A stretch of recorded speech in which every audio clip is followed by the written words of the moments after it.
haddii aad rabto inaad ku noolaato nolol farxad leh saddexdan shay kama maarantid.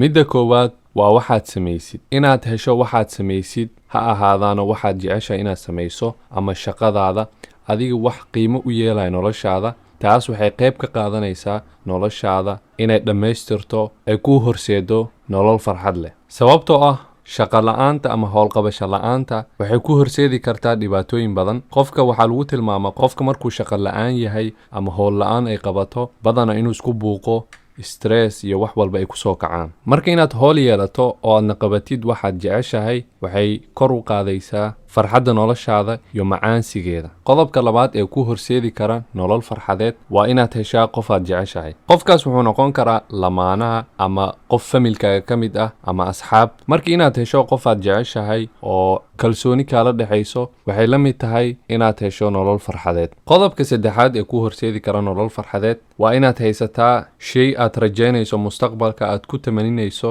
taas waxaa ka mid ah inaad ahdaaf aad leedahay ama riyooyin aad leedahay aadna rajaynayso inaad gaartid. ahdaaftaasna yihiin kuwa ku farxad gelinayo gaaritaankooda aadna aad u rajaynaysid inaad gaartid. marka rajada aad ka leedahay beri ka maalin maanta waxay ka dhigaysaa mid farxad leh oo degnaansho badan. saddexda shay aan soo sheegay ee ku horseedi kara nolol farxad leh haddii aan u qaadno dhanka diiniyan ama aan u tusaale qaadano beddelkood waxaa geli kara diintan islaamka. waxaan haysanaa wax aan samayno oo ah cibaado, salaada, soonka, cibaadada oo dhan. waxaan haysanaa qof aan jeclaano, ilaah iyo rasuulkiisa, asxaabada iyo mu'miniinta dadkoo dhan. waxaan haysanaa waxaan rajaynayno inaan gaarno oo ah ahdaafteena ay ugu weyn tahay inaan jannada aan galno. saddexdaas shay oo la helo waxay ka dhigan tahay nolol meaningful ah oo macno leh oona farxad leh. assalaamu calaykum waraxmatullahi wabarakaatu.